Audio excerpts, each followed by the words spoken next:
Hello students, welcome back to the class. You know what time it is? It's math time, ma'am. Yes, in today's class we are going to start the first chapter of grade 9, number system. So let's start. I'll explain the chapter in a very easy manner so that each and every concept is clear to you. Okay, so let us start. First of all, how do we start? Natural numbers. So what are natural numbers? Tell me. 1, 2, 3, 4. Okay, all the numbers starting from 1, 2, 3, 4, 5, 6 are called natural numbers and they are uncountable, right? Now, whenever you have to count something, suppose as how many pen do you have, how many bags do you have, how many chocolates do you have. So, every time you start counting from 1. So, that is why natural numbers also termed as counting numbers. So, same ways we call them as counting numbers too.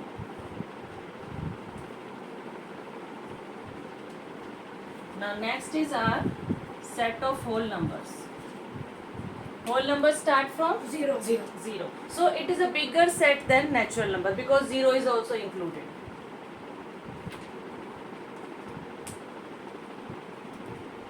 Natural numbers, whole number. After that, what have you studied? Integers, correct. Number line, here's 0, whole number. Then we start with natural numbers. And left side, -1, -2, -3. All negative numbers.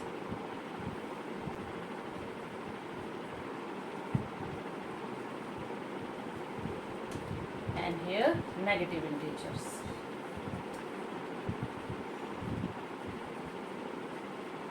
And 0 comes under whole number.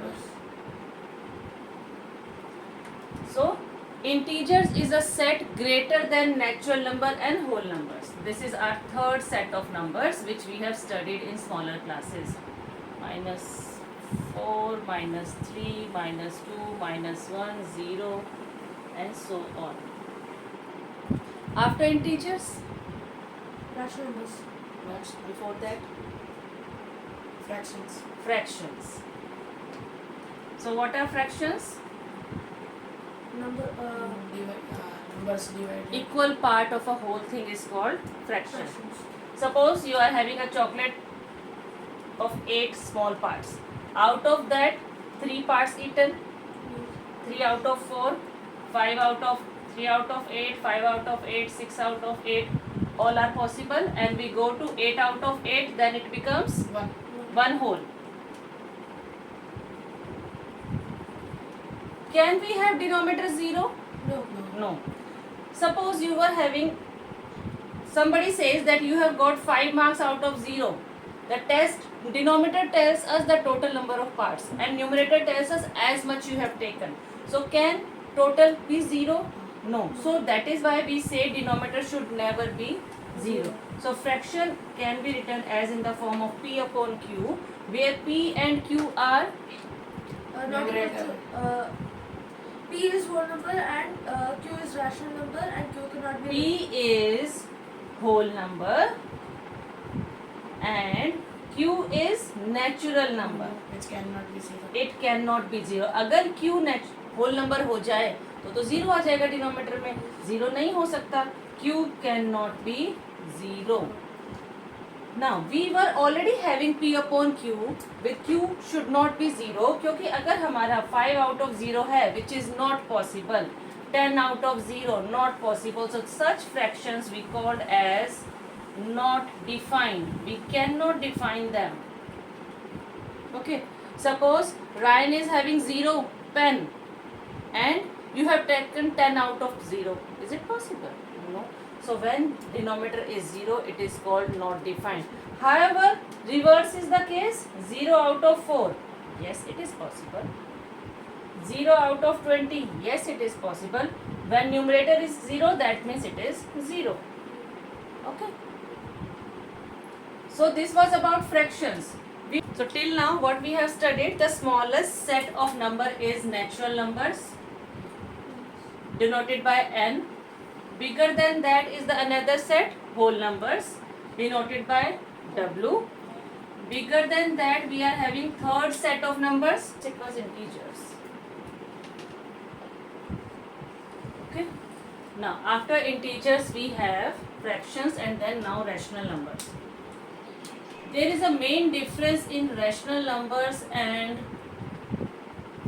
fractions is that Fraction is denoted by.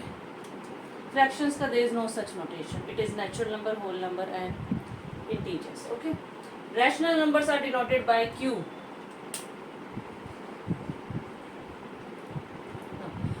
Rational numbers are also written in the form of P upon Q, where P and Q are integers and Q is not equals to 0. Now observe the difference. Here P and Q were whole number and natural numbers, and here P and Q are integers, and integers are made up of positive and negative both. Fraction cannot be negative, उसमें whole number और natural number ही आएंगे. From 0 onward only. When we have to talk about negative numbers, then rational numbers come into action. Okay. So there we got the need कि हमें rational number चाहिए, because whenever we have to represent the negative value, तो वो कैसे represent करेंगे? वो तो fractions में आते ही नहीं. इसलिए हमको एक नीड आई कि एक और सेट बनाया जाए नंबर्स का, which is called as rational numbers. Here P and Q are negative. It can be -2 upon -5. It can be -3 upon 4. It can be 7 upon -11. See, negative. However, positive will also work. Positives are also included. Negatives are also included. So rational number is a bigger set than the fractions. So always remember, when it is P upon Q form and Q is not equals to 0. If it is having negative symbols, it is purely rational numbers. And fractions are also included there. So when now in grade 9 you are knowing about rational numbers, so fraction term ही नहीं use करते. फिर हम क्या बोलते हैं? All are rational numbers, because all are having P and Q as integers. 2, 4 and 5 are also integers. 1 upon 7, this is also integer. So positive हो या negative हो, all are made up of integers. So this is the entire set of rational numbers. So bigger than integers, we are having Q, which is known as rational numbers. So this is the main difference between fractions and rational number. Here we have integers, here we have whole numbers and natural numbers. Okay, write down. So this much for today. I hope you have understood the concept and the introduction of rational numbers. Thank you. Keep practicing, and if you have understood the concept, please ensure to like the video, share with your friends and subscribe to my channel. Mad time. Welcome, ma'am.